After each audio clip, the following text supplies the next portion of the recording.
My name is Hannah Reed, and I'm 34 years old. Last April, I sent a photograph to my family's group chat. It showed my 7-year-old daughter, pale as the pillow beneath her head, just hours after open heart surgery. Under the photo, I typed, "She wants to see you." My brother answered first, "Busy, handle it." Then my mother replied, "She lived. Stop making her our problem." 14 people were in that chat. Not one of the other 12 said a word. I wrote back, "It's okay." Then I placed the phone face down on my daughter's blanket and went to cry in the stairwell where she couldn't hear me. 3 months later, at 10 o'clock on a Tuesday night in July, my mother and brother dropped their phones at the same moment, in 2 different rooms on opposite sides of town. Before I tell you what appeared on the news that night, you need to understand what my family had been doing with my daughter's heart while I sat alone in that hospital. Because those 2 texts were not the worst of it. Welcome back to Quiet Drama Stories, where quiet people finally say the things that took them years to say, and fams learn what presence truly means. If stories like this tend to find you at the right time, leave a comment below, and be sure to subscribe. Now let me take you back to February, when a routine checkup ended with a cardiologist quietly closing the door behind her. Some background, so the rest of this makes sense. I'm a staff accountant at a small firm in Dayton, Ohio. I balance other people's books for a living, which means I know what a lie looks like in a ledger. I rent a 2-bedroom house on the east side with my daughter, Grace. She's 7, funny in a quiet way, and she draws our entire family in crayon, whether they've earned a place in the picture or not. Grace was born with a heart defect that surgeons patched when she was a baby. She calls the scar down the center of her chest her zipper. She talks about it as if it were simply a feature on a jacket. My mother, Linda, lives 20 minutes across town, in the house where Derek and I grew up. The one with the flag hanging out front and the church directory beside the telephone. My brother, Derek, is 38. He sells real estate in the northern suburbs and smiles down at traffic from a billboard on Route 4. His teeth photograph well. Our father died 9 years ago. Heart problems run in our family, so does our way of dealing with them, which is to make certain the neighbors can see us dealing with them. I raised myself into the life I have now, beginning at 19. I paid my own tuition one night class at a time, and I learned early that in our house, love was a bill you paid by never needing anything. I was the daughter who handled things. Derek was the son who announced things. My mother managed the difference. For 34 years, that arrangement held together, mostly because, whenever it cut me, I said the only words I had been raised to say. It's okay. By the end of February, that arrangement, and both hearts in this family, the real one and the carefully painted one, was about to be tested. During the final week of February, Grace went in for her regular cardiology checkup. It was supposed to be routine, the kind of appointment I had sat through a dozen times, while holding a magazine I never actually read. Except, this time, the echocardiogram took too long. The technician stopped making conversation. Then Dr. Okafor came in and closed the door behind her, with a softness I felt all the way down my spine. The valve they had repaired when Grace was a baby was failing more quickly than anyone had predicted. Dr. Okafor used calm words: regurgitation, enlargement, surgical window.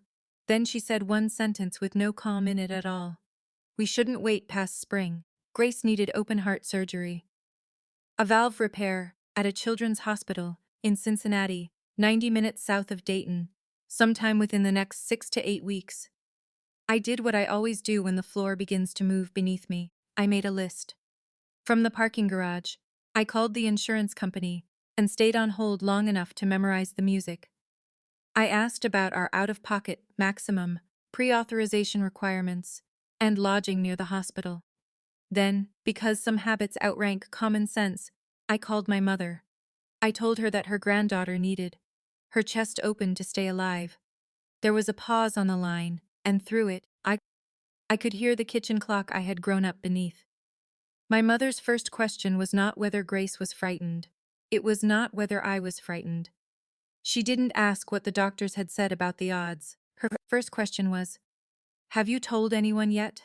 I remember staring at my reflection in the car window and not understanding what she meant. Within 48 hours, I understood it perfectly.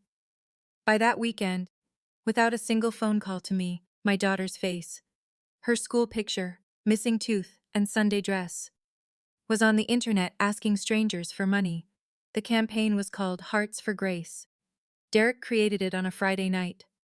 By Saturday morning, it featured my daughter's school photograph, a paragraph about our family's fight, and a fundraising goal with a lot of zeros. He never asked my permission. He never even told me.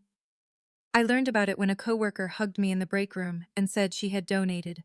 My mother shared the campaign in every group she belonged to with the caption, "Prayer warriors, our Gracie needs you."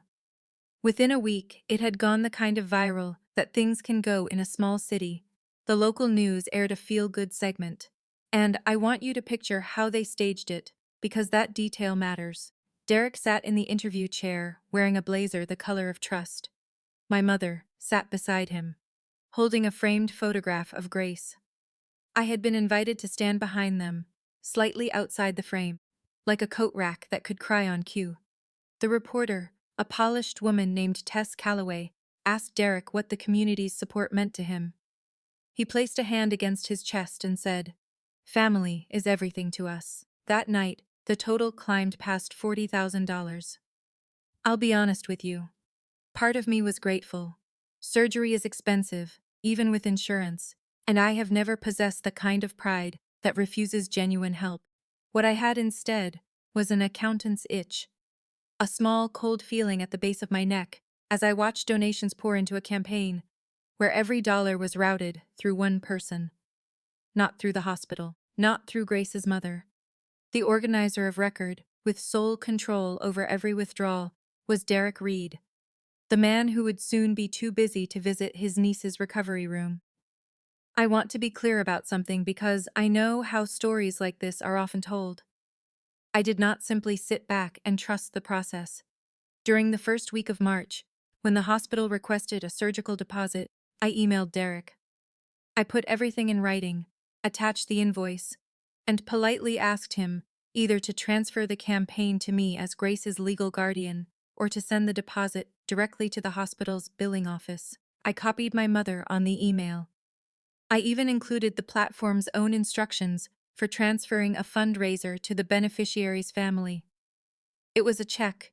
It would have taken 1 minute. Derek called me instead of replying in writing, which I would later learn was a pattern. He said the money was in an account. He said there was a process. He said I needed to trust the family. Then he sent money, $2,000. I remember the precise amount because he handed it to me in a parking lot as an oversized novelty check, while a photographer from his real estate office took pictures for the campaign page. The caption read, "First disbursement to our brave girl." The comments filled with hearts. Here is what I couldn't do about it. And believe me, I looked. The fundraising platform gave the organizer control over the money. At that moment, I had no legal claim to it without hiring an attorney. My daughter was scheduled for open heart surgery in 5 weeks. I had a job I could not afford to lose, preoperative appointments in another city, and a hospital bag to pack. You cannot fight a war and pack a hospital bag at the same time, so I did the one thing I had room to do. I bought a gray 3-ring binder, plain as oatmeal, and began printing everything, screenshots, dates, mimes, the photograph of that grinning novelty check. It was an accountant's habit, it would matter later. They rolled my daughter away from me at 7:26 on the morning of the 14th of April. She wore a surgical cap covered in cartoon suns, and she told the anesthesiologist to be careful with her zipper. I signed the consent forms with a hand. I ordered not to shake. Then I sat in a waiting room in Cincinnati for 9 hours and memorized the pattern of the floor tiles. 11 tiles separated my chair from the coffee machine. I texted the family group chat when Grace went into surgery. One cousin replied with a thumbs up. Nothing came from my mother. Nothing came from Derek. Around noon, a nurse named Bonnie, who had no reason to know my name, brought me a cup of coffee I had not requested. She said, "Nobody should count tiles alone." I have thought about that sentence more than almost anything my family ever said to me. At 4:10, I opened my phone to look for an update from the operating room. Instead, my thumb landed on social media. That was how I discovered where my family had gone. The Hearts for Grace Gala, a hotel ballroom in Dayton, string lights, a step-and-repeat banner covered with my daughter's face, printed again and again. My mother wore a floor-length dress and a satin sash that read Team Grace. Drek stood at a podium in a tuxedo. The post appeared while my daughter was still lying on the operating table. The caption read, "Tonight, we celebrate hope." They had scheduled a party in her honor on the day of her surgery, 90 minutes north of the hospital. They had not told me. They had not come. I sat with that realization. I sat with it the way someone sits with a broken rib, taking shallow breaths and making no sudden movements. Then the double doors opened, and Dr. Okafor stepped out in her scrub cap.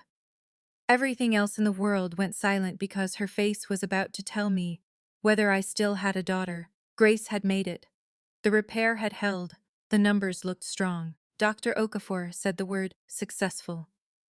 While I gripped her forearm like a woman going over a waterfall, they allowed me into the pediatric intensive care unit that evening. If you have never seen your child after heart surgery, I will spare you most of it. Grace was the color of the sheet beneath her. There seemed to be more wires than blanket. But at around 8:30, she surfaced, found my face, and asked the question she had apparently been saving beneath the anesthesia. Did Grandma come? I told her. Grandma knew she was safe. Grace nodded with complete seriousness and said, "Tell her I still have my zipper." So I took one photograph. My girl looked pale and small and alive, with one thumb raised halfway. I sent it to the family group chat, 14 people, the entire roll call of read receipts. I typed, "She's out, she's okay, she wants to see you." From what I could see on the live stream, the gala had just reached dessert. Derek replied within a minute, "Busy, handle it." My mother's reply appeared while I was still staring at his. She lived. Stop making her our problem. I stood inside that intensive care unit, surrounded by machines beeping proof of my daughter's heartbeat, and read those two sentences perhaps 30 times. 12 other people saw them. 12 people who had shared the fundraiser, worn the sash, and used the hashtag. Not one of them typed a word. I memorized every name attached to that silence. Then I did what 34 years had trained me to do. I typed, "It's okay." I put the phone away, walked into the stairwell at the end of the corridor, and cried with my fist pressed against my mouth so the sound would not reach my daughter's room. It's okay. My entire life contained in one small sentence. I want you to remember those words. Because the next time I said them aloud, a camera was recording me. We returned home 5 days later, to a mailbox that had been very busy while we were away. Hospital bills arrive in waves, like weather. Even decent insurance has a deductible and an out-of-pocket maximum, and ours found its ceiling quickly. Add the gas, parking, fees, lodging in Cincinnati, and the 2 weeks of unpaid leave I took to sit beside Grace in that recovery room, and my careful little spreadsheet placed the year's damage at more than $11,000. Meanwhile, the public total on the Hearts for Grace campaign remained visible for anyone to read: $112,000. I'm an accountant. I did not need a calculator to feel the distance between those numbers. I wrote to Derek again, formally this time. I attached my spreadsheet and requested a disbursement to cover Grace's actual medical expenses. 3 days passed without a response. Then a bank transfer arrived, $3,000. The memo line read, "Final. Final." I called Derek, and for once, he answered.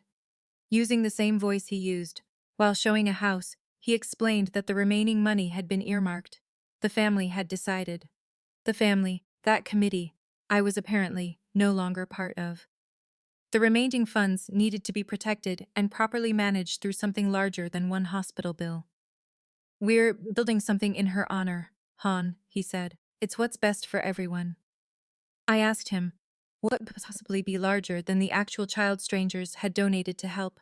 He gave me a word I want you to remember, because I had to hold on to it too. The foundation. Then he said he had a showing and ended the call. If you have ever sat alone in a hospital waiting room while your family sent thoughts and prayers from a party, put the word alone in the comments. I read every one of them, and I know I'm not the only quiet person in this family of ours who is still watching Sispers too, because what I discovered about that foundation is the part no one believes. It took me 11 days to learn what my brother had created using my daughter's name. It had a logo. It had a bank account. It had everything, really, except her. The Grace Reed Foundation. I found it the way most family secrets are found now, through a state website and a search bar. It had been registered in Ohio in early May. Director, Derek Reed. Treasurer, Linda Reed. Its mission statement said, it supported families facing pediatric cardiac challenges, which is a beautiful sentence, describing a category of one, minus the one. A website already existed, complete with a donation button and a photograph of my daughter that I had never approved. It had been taken at Easter 2 years earlier. There was even an announcement for the second annual Hearts for Grace Gala, which was a bold use of the word annual. For an organization younger than the flowers sitting on my porch. Then there was the part I didn't discover online. I found that part while stopped at a red light on Salem Avenue after Grace's follow-up appointment, a bus bench. My daughter's face was printed at curb level beside the foundation's logo. Next to it, in tastefully small lettering, appeared the gold and navy branding of Derek's real estate office.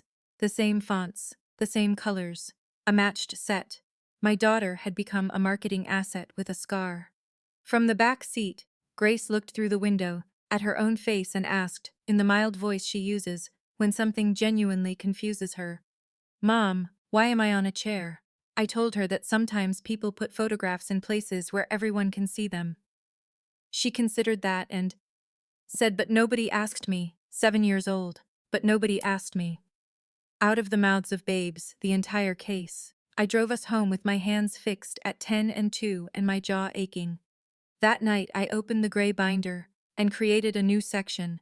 Across the tab, in block letters, I wrote, Foundation. I decided to handle the situation like an adult, seated at a table with the person in charge. My mother still hosted Sunday dinner in the house where Derek and I had grown up. Pot roast, folded napkins, grace before the meal. I waited until the plates had been cleared. Then I calmly asked why a foundation existed in my daughter's name when neither Grace nor I had agreed to it. I also asked where the $112,000 had gone. My mother did not flinch. She has never flinched in my presence. I used to believe that was strength. She smoothed the tablecloth with the flat of her hand, the same way she irons things when deciding what someone deserves to hear.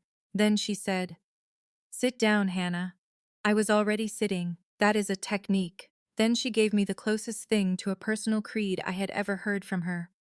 "This family runs on its name," she said. "Your father left me nothing else, no pension, no insurance worth burying him with. I fed both of you on that name. I will not apologize for keeping it strong." I told her that a child's hospital bills were not a threat to anyone's name. She looked at me the way someone looks at a slow student. She said the foundation protected the money. She said Derek understood optics. She said people donated to something permanent, not to one girl's bad year. One girl's bad year. That was how my daughter's open heart surgery had been filed. Under branding. Then my mother leaned toward me and delivered the strangest sentence of the entire affair. She spoke gently, as if she were offering advice. "Sign nothing without showing me first." As though I were the one running a con on the family instead of the other way around. This is where being boring became my superpower. Every night that week, after Grace was asleep, I sat at my kitchen table with decaffeinated coffee and the gray binder. I did what I do for strangers 40 hours every week. I reconciled screenshots of the campaign totals by date. I collected every public post in which Derek or my mother had announced a dollar amount. I included the novelty check and the 2 deposits they had sent to me. First $2,000, then $3,000 marked final. I compared everything against my $11,000 spreadsheet. documenting what Grace's surgery had actually cost our household. Dates, seromes, sources. Gap's numbers are honest little creatures. You only have to line them up and allow them to speak. The number that spoke the loudest was not even mine. At Grace's next cardiology follow-up in Cincinnati, the hospital's family services works sat down with us. Her name was Maria Delgado. She was in her mid-40s and possessed the kind of warmth found in someone who has seen everything and still continues to show up. Maria was helping me complete paperwork for the billing office when she carefully mentioned, in the way professionals mention things they are not yet supposed to care about, that the cardiac unit maintained a family assistance fund. Then she said, "You know, we never did see anything from your family's event." I asked what she meant. She chose her words as though she were crossing a river on stones. At the gala, the one held while my daughter was in surgery, an announcement had been made from the podium. A pledge, a large one. The money was supposedly going to that very hospital in Grace's honor. Maria had watched the video herself. One of her colleagues had shared it around the office. In the weeks since that announcement, the hospital's development office had received exactly what I had received from my family in the intensive care unit. Nothing. I drove the 90 minutes home with a single question, keeping time with the windshield wipers. How large had the pledge been? The video was still posted on the foundation's page. 41 seconds of my brother, standing at a podium, beneath string lights, wearing a tuxedo and smiling, while my daughter's face repeated across the banner behind him like wallpaper. He raised his glass and announced that Hearts for Grace was proud to pledge $25,000 to the Children's Hospital Cardiac Unit in Grace's honor. The entire ballroom stood, my mother, sash and all, pressed one hand against her chest, like a woman receiving a medal. 400 people applauded money that, according to the hospital's own development office, had never arrived. Not that month, not the next month, not ever. I confirmed it with Maria twice more, politely and in writing, because an accountant learns to verify before reaching a conclusion. The hospital that had opened my daughter's chest and sewn Saints back together had been used as a stage prop. The applause had been banked. It was still being banked through likes, shares, and Derek's smiling headshot, while the actual check remained imaginary. I sat with the binder open to the new section and understood something that changed the temperature of the entire situation. Until that night, I had allowed myself to believe my family was merely vain, tacky, hungry, cold during a crisis, but essentially harmless. Parade people still pay the pledge. The parade may be the point, but the float still has to be real. This was different. Announcing a donation to a children's hospital and keeping the glory without doing the giving was not vanity, it was theft with a soundtrack. And if the largest, loudest, most public, and most easily verified promise they had made was hollow, then the quiet promises, the earmarked funds, the protected money, the entire $112,000 minus the $5,000 they had sent me were not earmarked for anything except themselves. The question was no longer whether they had taken the money. The question was how much they had taken and what they had used it for. I tried the honorable road first, and I want that placed clearly on the record. In the middle of June, I sent a formal letter. Actual paper, actual stamps. I addressed it to Derek as the fundraiser's organizer, and to my mother as the foundation's treasurer. As Grace's mother and legal guardian, I requested a full accounting of every dollar raised in my daughter's name. It was reasonable, documented, polite. What I received in response was a summons. My mother called it a family meeting. The dining table told a different story. When I entered the room, there were no plates. There was only Derek. His wife Rachel looking down at her hands, my mother seated at the head of the table, and one manila folder placed squarely in front of the empty chair intended for me. I sat down. My mother said they were concerned about me. Derek used the word ungrateful, while managing to look sorrowful, which is a real estate skill. The story had already been written before I arrived. I was overwhelmed. I was fixating on money, according to my mother, delivering the phrase like a diagnosis. I had not been thinking clearly since the surgery. Then she pushed the folder toward me. Inside was a professionally prepared media release, granting the Grace Reed Foundation perpetual rights to my daughter's name, image, and, these were the exact words, medical narrative, perpetual, her scar, her story, her face printed on bus benches until further notice, and in exchange, as far as I could tell after reading it twice, Grace and I would receive nothing. Sign it, my mother said, and all of this unpleasantness ends. Here is the part I'm not proud of, but you deserve the truth. I picked up the pen. 34 years of training rose through my arm.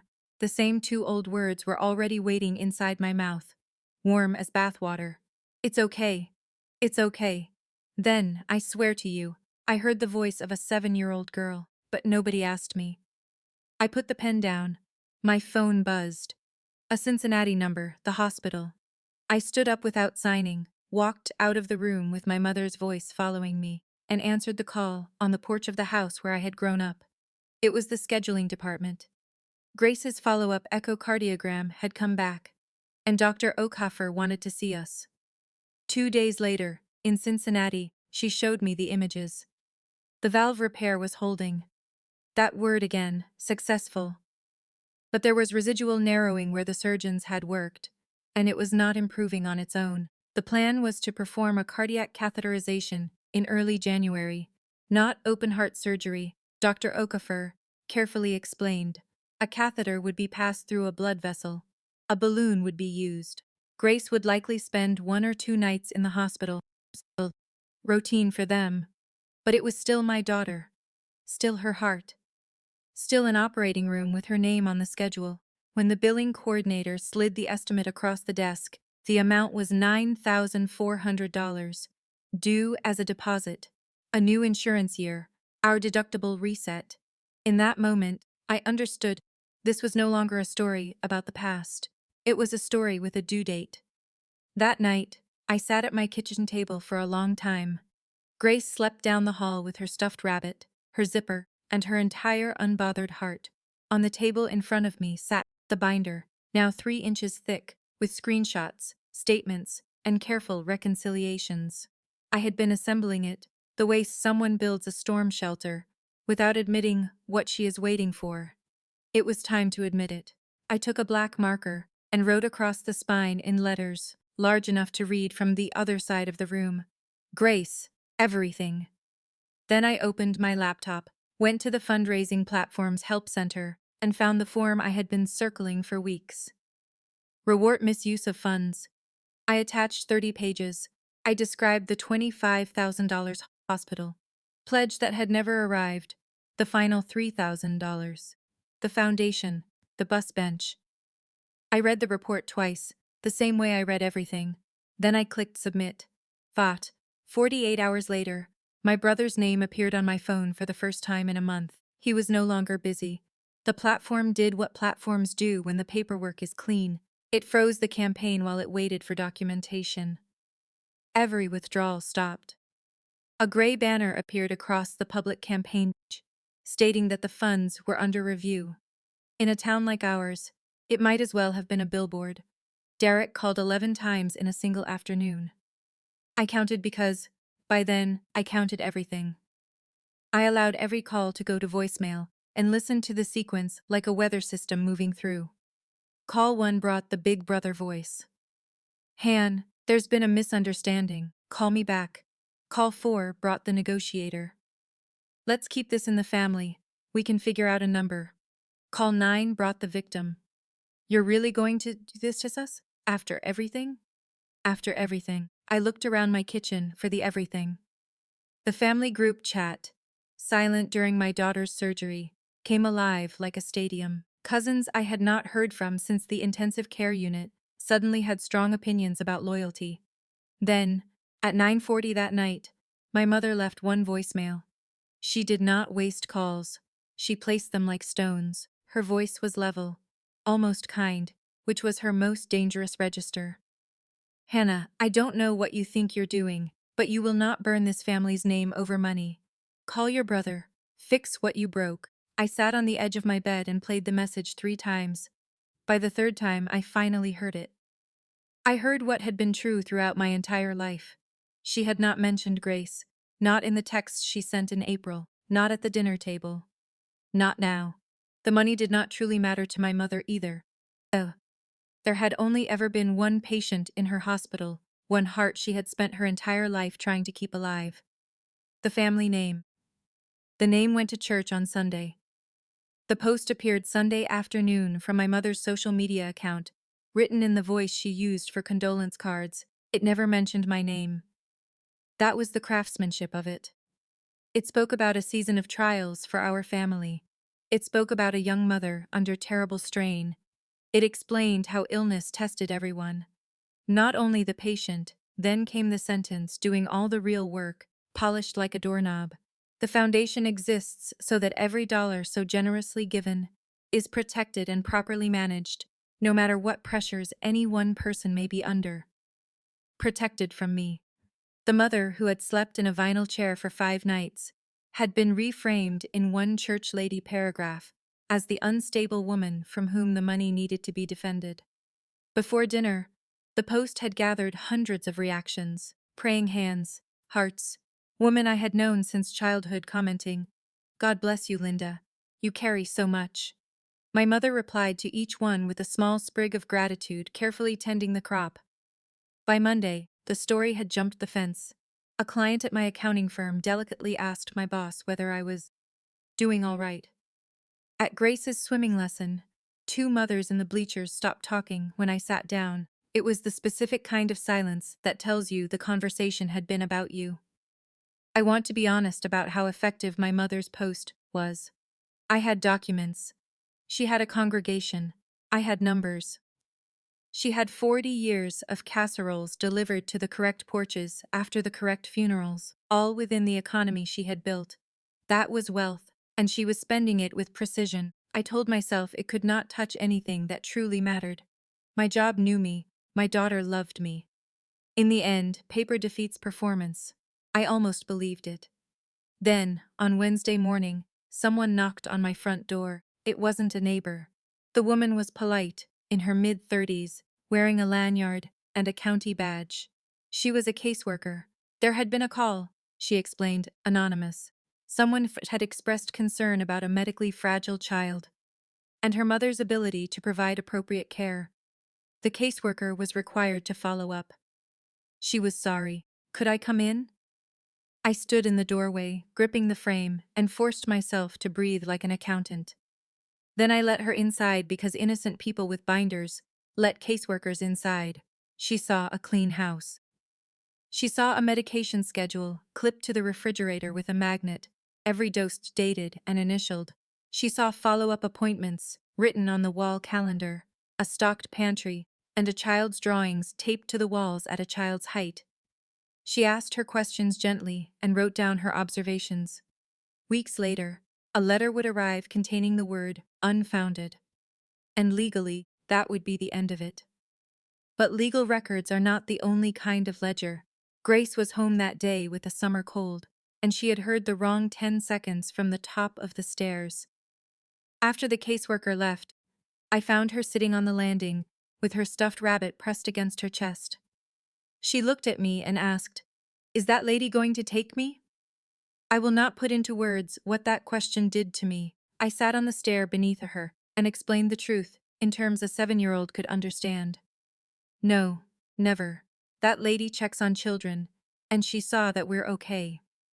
Grace studied me the way she studies everything. Then she delivered her verdict. We're more than okay. I agreed. I tucked her into bed early that night. Then I went downstairs and stood in my kitchen without really seeing it, feeling something old inside me change its state, the way water does. I never discovered who made that call. I have always been careful not to claim that I know. That night, my phone buzzed. It was Rachel, my brother's wife. Coffee. Not at my house. We met on Thursday at a diner near the interstate, the kind of place with slices of pie displayed beneath glass. And no one either of us knew. Rachel looked as though she had not slept since spring. She had been my sister-in-law for 11 years. We had never been close, but she had mailed a card to the hospital in April. A real card, with actual handwriting, which, by Reed family standards, practically made her a war hero. For a while, she stirred her coffee and built a fence out of small talk, then she stopped. "I do the books, you know," she said. "For the office. Derek can't run a spreadsheet." She slid a plain manila folder across the table. She kept 2 fingers resting on it a moment longer than necessary. What I saw in her face was not guilt. It was not drama. It was grief. Inside the folder were bank statements from the foundation's account, covering May through July. They had been printed on someone's home printer and sat slightly crooked on the pages. Rachel walked me through them in a bookkeeper's monotone while my coffee went cold. There was a 5-figure deposit, paid to a lakeside resort for a planning retreat. 2 attendees, the surname Reed appeared for both. There were monthly payments on Derek's new truck, categorized as marketing vehicle. There was an invoice from a kitchen contractor, paid in full with foundation money. The memo described it as an office renovation. It was the office my mother operated from the same kitchen, where I had learned to say, "It's okay." Line after line showed money, donated for my daughter's heart, walking out the door in work boots. I asked Rachel why she was giving the statements to me. She stared through the diner window at the parking lot for a long time. "Because I sat at that table," she said, "the night they rehearsed what they were going to say about you. And I kept thinking, my children are watching this. My children carry this name too." Then she said the sentence I would carry into every room that came afterward. "If you use these, use them right, not to win." Right. She left before I did. I remained in the booth with her folder and my binder lying side by side, her numbers and mine interlocking like teeth. I understood that I now possessed everything necessary to end this. But paper lying on a table ends nothing. Paper is potential. Someone has to close the circuit and accept whatever the voltage costs. A business card had been paper clipped beneath the folder's final page. The name on it was one I recognized. Tess Calloway, Channel 7. If you have ever been called difficult for asking a fair question inside your own family, do me a favor and subscribe. This channel is for us, the difficult ones, because what I did with that folder cost me the only family I had, and I would do it again. Tess Calloway had a corner desk at Channel 7 and a segment called Follow the Money, which usually investigated contractors who disappeared after collecting deposits for unfinished decks. I emailed the station's tip line on Friday. She called me Monday morning before I had finished my first cup of coffee. We met in a conference room overlooking the parking lot. I explained the shape of the story, the campaign, the intensive care unit, the text messages, the foundation, the hospital pledge that was announced but never paid. She listened for 20 minutes without touching her pen. I later learned that was what she did when a story was real. Notes were for the maybes. When I finished, she sat quietly. Then she said the one thing that made me trust her. "I did the nice story about your brother in March, the blazer, the big check. Family is everything.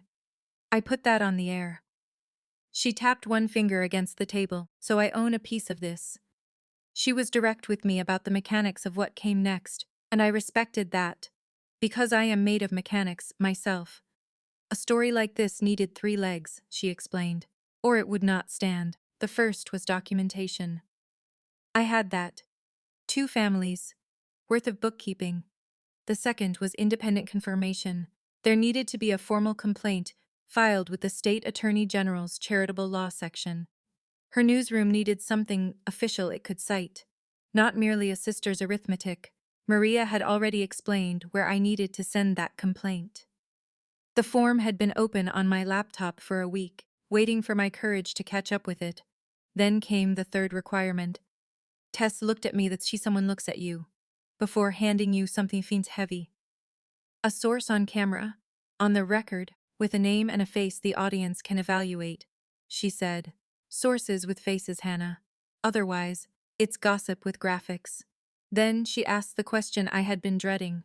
It was not about me. "Would Grace sit for an interview?" Tess asked professionally, almost gently. Then the segment producer, who had joined us through a speakerphone, made it worse by turning the question into a practical consideration.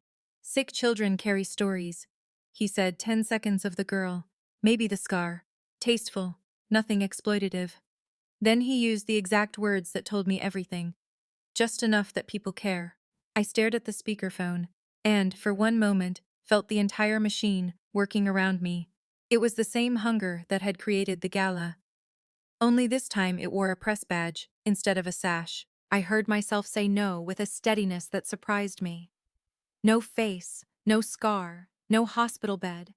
My daughter has already been used as a prop in one production. I didn't come this far to book her into a second one with better lighting. The producer's silence contained a shrug. Tess studied me, and something shifted behind her eyes. Respect, perhaps. Or recognition. But she did not soften the truth.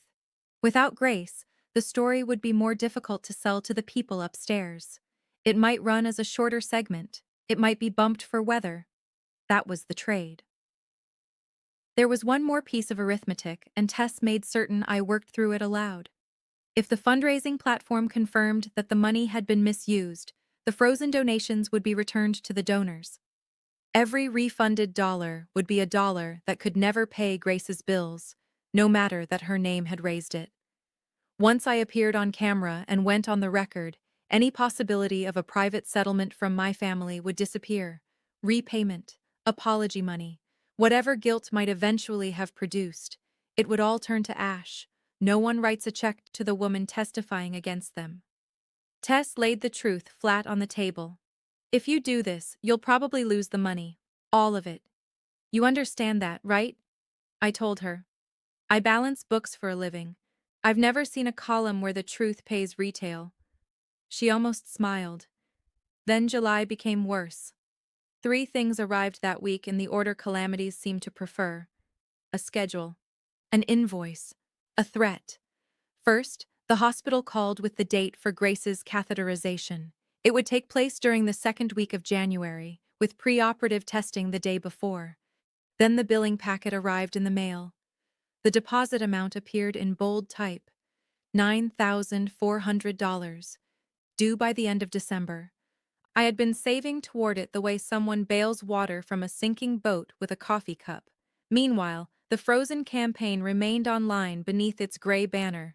$17,000 of strangers' kindness sat beyond anyone's reach. It could no longer help the child whose name appeared on the campaign, regardless of who ultimately won. Then the 3rd envelope arrived. Heavy paper.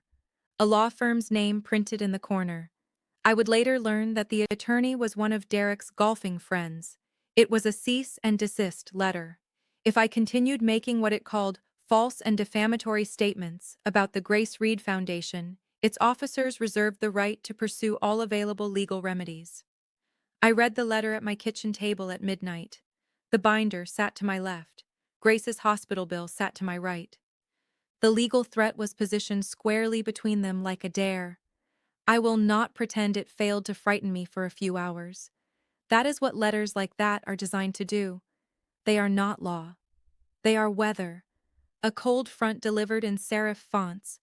I researched what I already half knew and confirmed it twice. Truth is a defense against defamation. It is one of the oldest rules there is. They were not threatening me because I was lying. They were threatening me because I was not. Sometime after 1 o'clock in the morning, I stopped being afraid in the useful direction. I made tea, then I updated the binder's index. If they wanted to frighten me, they had mistimed their attempt by roughly a decade. I had already reached the bottom of that hospital stairwell. Then headlights swept across my kitchen window. A car pulled into my driveway. My mother's car. She entered without knocking because mothers of her generation considered doorbells a formality reserved for strangers. She sat at my kitchen table.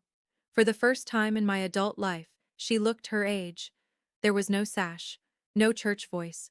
Only Linda Reed, 61 years old, wearing a cardigan and holding her car keys as though she might need to make a quick exit.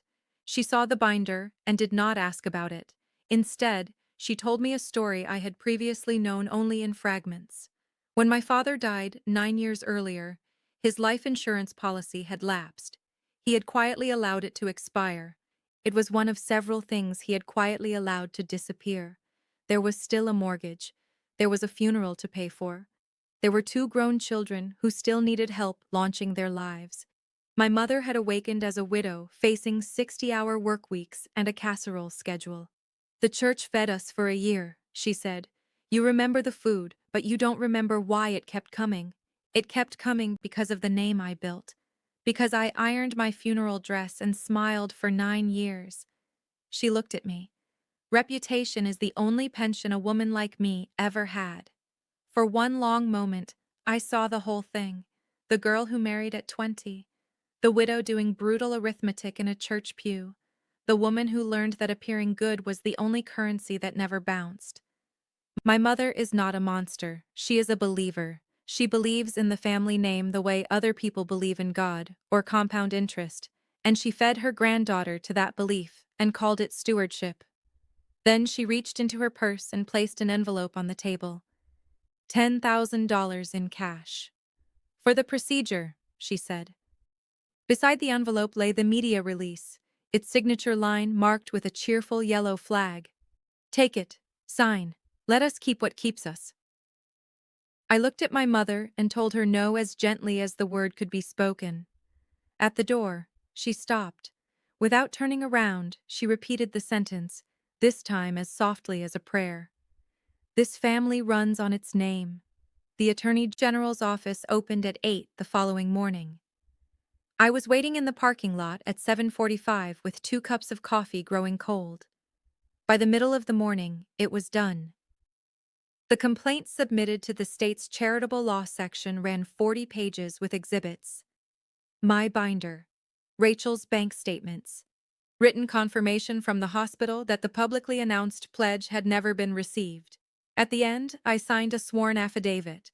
My name appeared in blue ink beneath the word "true," with the notary's stamp beside it like a wax seal placed on my old life. Some signatures can be withdrawn. That one could not. I knew it while the pen was still moving. My hand remained steady. That afternoon, I sat in a Channel 7 conference room and signed a second document. It was an agreement for an on-camera interview with my conditions written directly into it and initialed by the producer because I no longer relied on handshakes. No video of Grace, no photographs of Grace, no hospital bed imagery, no school name. Nothing that could help a stranger locate my daughter. Tess read my changes and passed the document to the producer without comment. He objected exactly once. "Without the child, I may lose the 10 o'clock slot." "Then lose it," I told him. "You get the mother and the math." Tess wrote that sentence down. She said it would be used in the promotional clip. She was not wrong. Then I lifted the gray binder and Rachel's folder from my tote bag and placed them on the table. The room fell silent in the way rooms do when weight changes hands. Filming was scheduled for Friday. The segment would air at 10 o'clock Tuesday night. Tess warned me that standard journalistic practice required the station to contact my mother and brother for comment on Monday. There would be no ambush. Real journalism knocks first. That meant my family would have approximately 30 hours to do its worst. It also meant I had 4 days to hold my nerve. The studio was colder than I expected and brighter than the surface of the sun. Someone clipped a microphone to my collar. A young man dusted powder across my forehead and told me I was doing great. Then it was only Tess, 2 cameras, and the silence that money costs.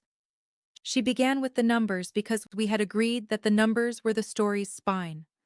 $112,000 raised, $5,000 given to the child's household, $25,000 pledged to a children's hospital from a stage and never sent, a resort, a truck, a kitchen. I answered like the accountant I am. Then Tess asked about the night of April 14th. I did the thing I had practiced not practicing.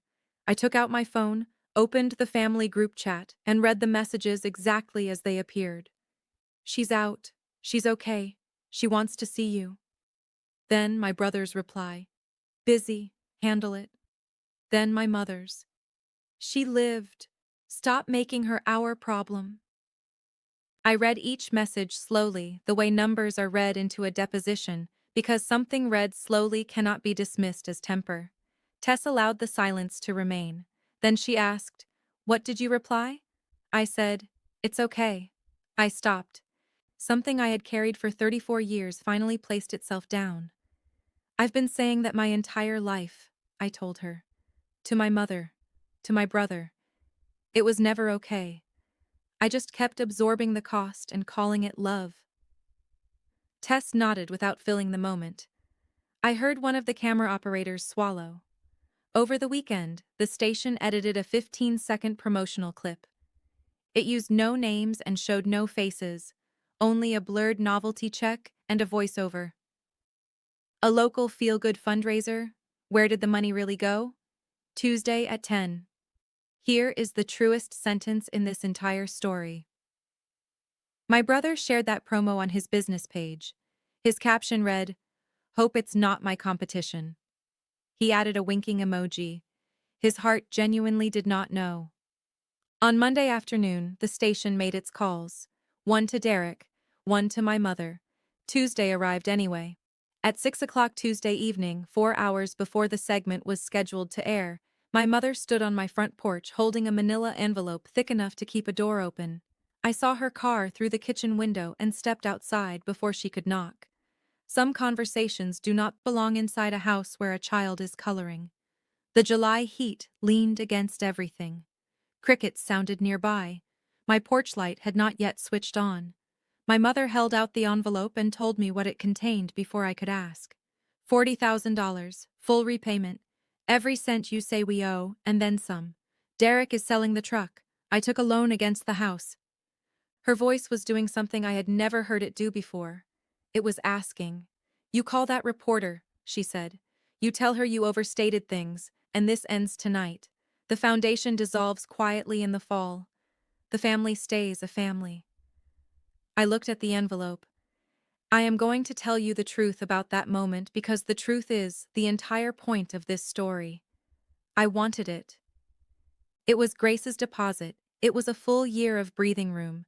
It was my mother, for the first time in my life, paying an actual price to keep me. Every version of myself that had ever said, "It's okay," stood on that porch together like a choir. The cost was so small, wasn't it? One telephone call, one more absorbed expense. Grace would never know.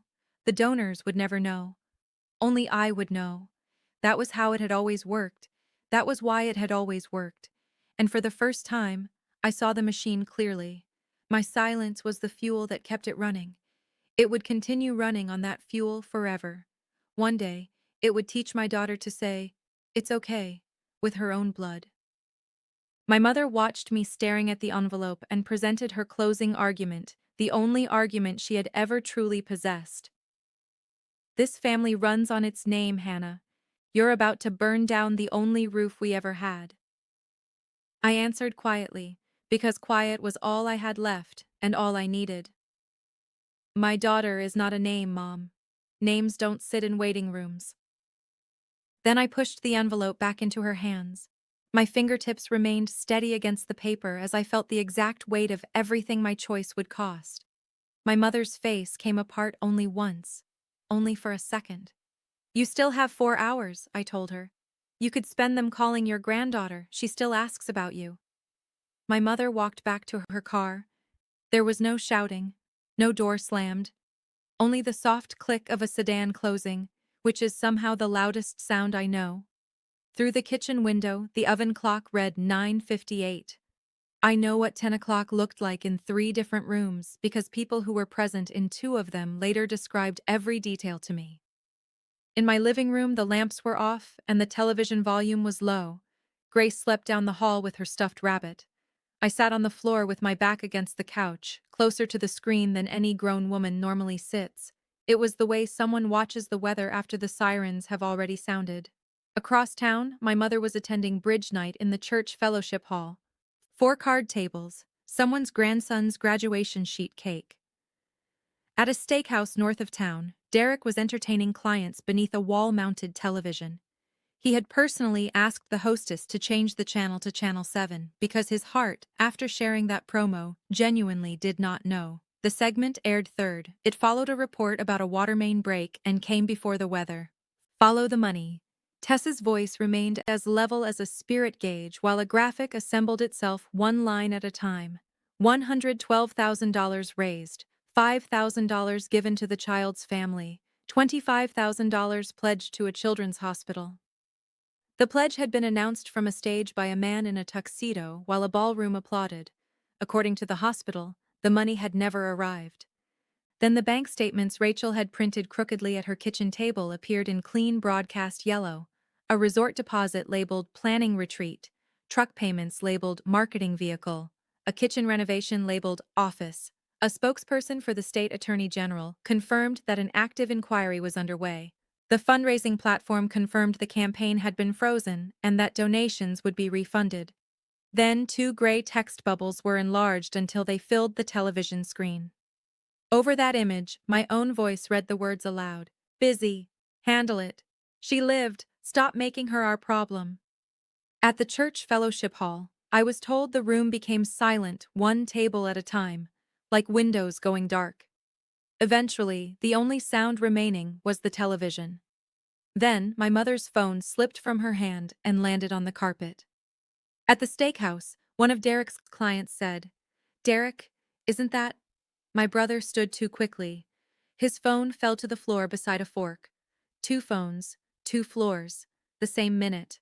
In my living room, the woman on the television said, "I've been saying it's okay my whole life. It was never okay." The woman sitting on the floor watched herself finally mean it. Then I switched off the television. The house became so quiet that I could hear the refrigerator. My phone began filling like a bathtub. By midnight, I had 214 unread messages. I did not read them that night. I read the senders' names, which told the story well enough on their own.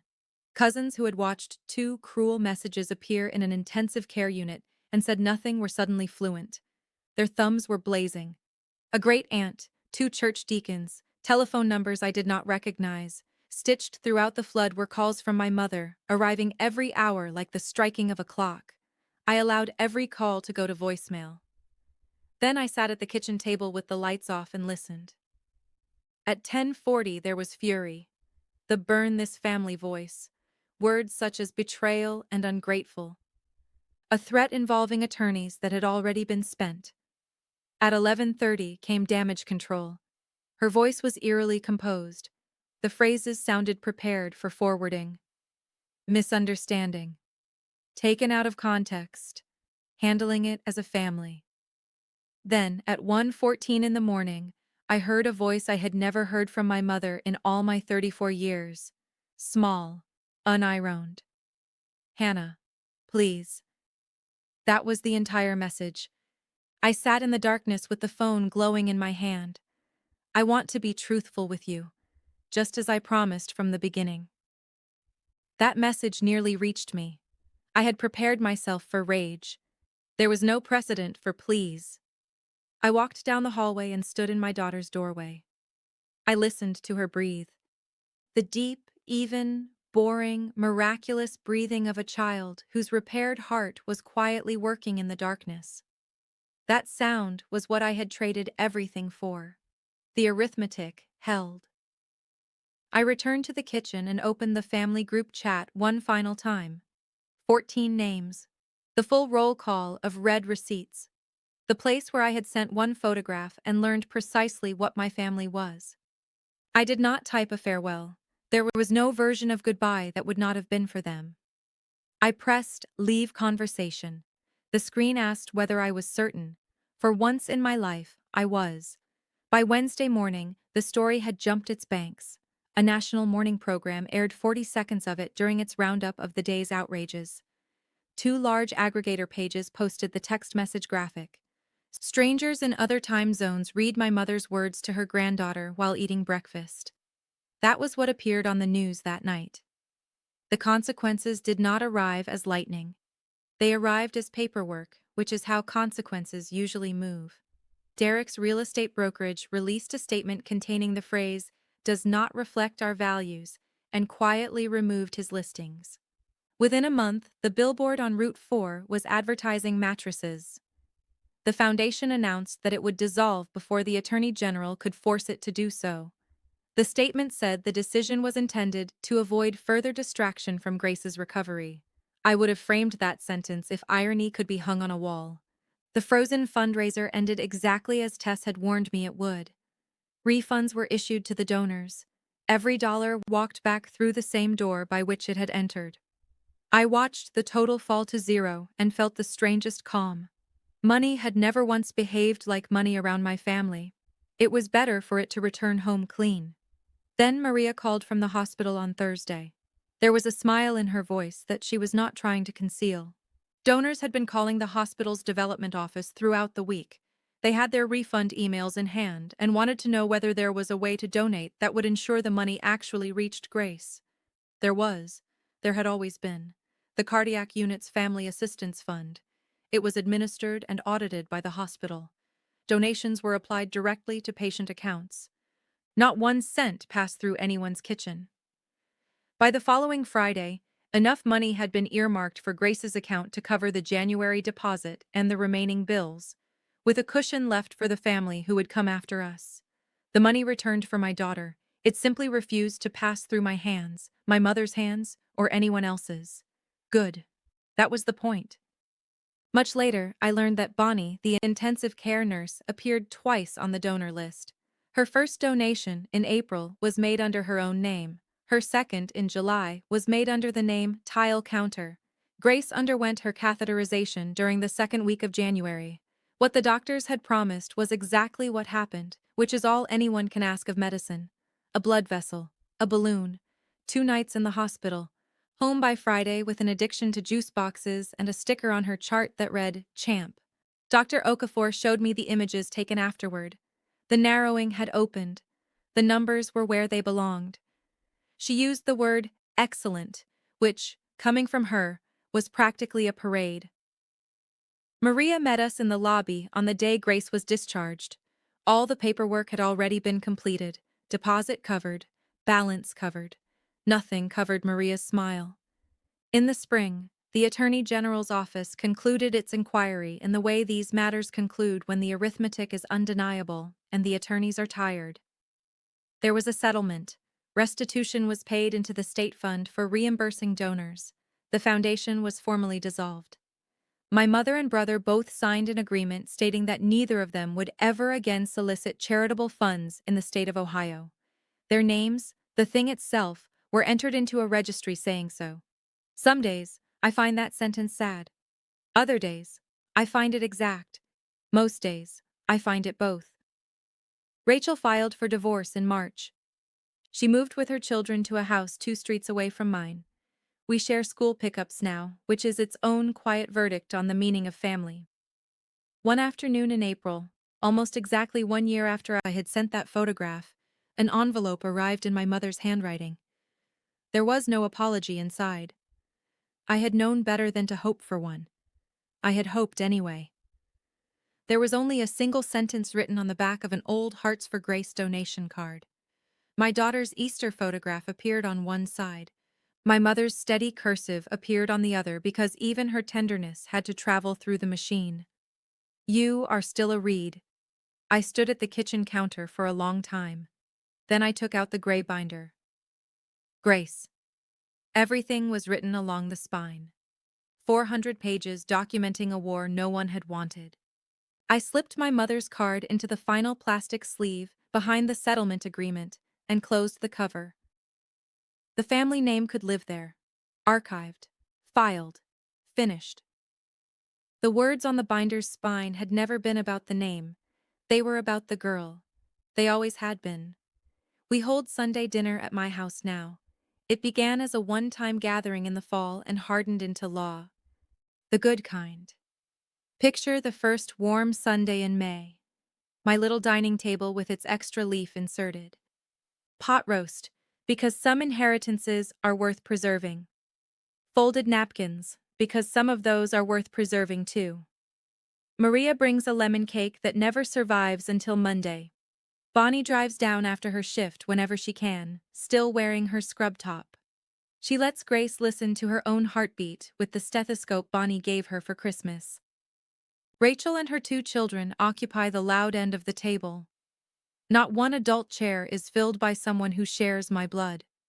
Every chair is filled by someone who showed up. A waiting room, a diner booth, a hospital lobby, a stairwell. That Sunday, Grace surveyed the table, counting people with her fork the way she counts everything. Then she announced her conclusion to the room. Everybody came. Somewhere across town, I was told, another gala took place that same month. A different cause. The same ballroom. The same string lights. That machine does not stop. It only changes fuel. But it no longer runs on my daughter. It no longer runs on me. In the middle of laughing, Grace reached for her milk and knocked it over. A white lake spread across the table toward the pot roast. "Mom, it's okay," she announced as she grabbed the napkins. The entire table froze for half a second at the sound of that little phrase in her mouth. I knelt beside my daughter until we were eye to eye. Then I told her the one thing I understand now that I did not understand a year earlier. No, baby. Some things aren't okay, and we're allowed to say so. Because family isn't the people who share your name. Family is the people who show up when the machines are beeping. Grace considered that the way she considers everything. Then she nodded, wiped up the milk, and asked for more pot roast. That is my story. One photograph. Two messages I will never be able to unread. And a 10 o'clock newscast that cost me the family I was born into and gave my daughter back her heart. If this reminded you of a waiting room where you once sat alone, put the word present in the comments. And if someone you love needs permission to stop saying, "It's okay," share this story with them. Subscribe to Quiet Drama Stories, and I'll see you in the next story.